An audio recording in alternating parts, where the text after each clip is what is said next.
There are 12 teams that are going to be in the 2023 playoffs, and some of them are better than others, of course. The obvious favorite to win the National League and the entire World Series is the Atlanta Braves. In the American League, the favorite isn't as obvious. However, I'd probably lean towards the Baltimore Orioles since they're the winner of the toughest division in the league and will probably win over 100 games. But I'm not here to talk about either of those teams today because there is one team that seems to be flying under the radar just a little bit too much. A team that has had very recent success, and last year was the National League's representative in the World Series. The Philadelphia Phillies, at the time of recording this video on September 27th, are 89-69 and have clinched the first wild card spot, meaning they'll be facing the Arizona Diamondbacks in the first round of the playoffs if the season were to end today. Part of the reason why I like the Phillies so much in the playoffs is basically the same reason why they had success last year. They've gotten better as the year went on. The Phillies started out the season 25-30 through May, but since then have gone 64-39. In comparison, during that same stretch of the season, the Braves went 69-33. And yes, that is 5 games better, but again, I'm not saying the Phillies are better than the Braves, just that people aren't giving them enough respect. Along with that, the Phillies are not suited for the regular season as well as they're suited for the playoffs. The Phillies are built in a specific way that allows for teams to thrive in the postseason, with a monstrous rotation, powerful offense, and a bullpen that can be solid when it gets hot. Come playoff time, being able to hit home runs matters more than most things. Sarah Langs posted on her Twitter that in 2021, teams that out-homered their opponents went 25-2 in those playoffs. And I know that was 2 years ago, but the point still stands.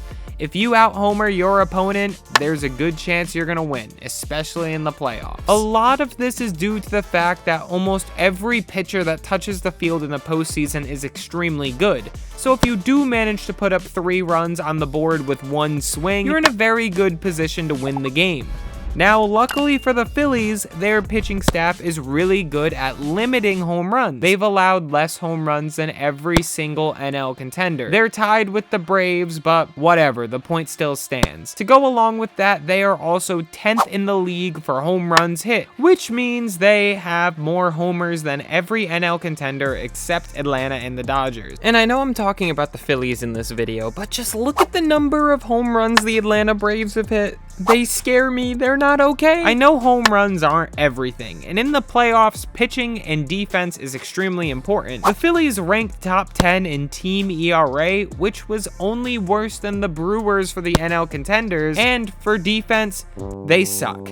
They absolutely suck. However, if they can manage to figure out how to throw and catch the baseball in these short series, they will be a problematic team for people to beat. The lineup is probably better than every other lineup in the playoffs except for the Braves. Ever since Trey Turner got his standing ovation, he's become present-day Barry Bonds. Bryce Harper turns into the greatest player of all time in a clutch situation. Kyle Schwarber has hit a home run in every single possible type of MLB game, and if something goes bad in the middle of the game, Nick Castellanos will just have to hit 3 home runs to make up for it. Along with that, there's still guys like Alec Boehm, JT Realmuto, and Bryson Stott who have all hit over 275 and have had extremely good seasons. The starting rotation is also extremely solid, with Aaron Nola, Zach Wheeler, Taijuan Walker, and Ranger Suarez. They also have guys like Christopher Sanchez and Michael Lorenzen who can move to the bullpen because you only need a 4-man rotation at max in the playoffs. Now, none of those players have been incredibly good over the past couple of months, to be fair, but we have seen Nola and Wheeler go off and be some of the best pitchers in the leagues at certain point in their careers. The bullpen is also pretty good, with a closer with a lot of playoff experience in Craig Kimbrell, and then some really nasty high leverage relievers like Matt Strahm, Jose Alvarado, and even Sir Anthony Dominguez. Alvarado specifically has been incredible this season with a 1.7 ERA. So if that big offense can score more than the starters can give up, their bullpen is honestly in a better situation than most other teams in the playoffs. If the Fight and Phils are able able to jump on top of a game quickly, they'll more than likely be able to hold off for a win throughout the playoffs. They have become the hottest team in baseball over the past week since they've gone on a 7-game win streak. They've gotten hot at the right time, and if it rides into the playoffs, this team is going to be dangerous.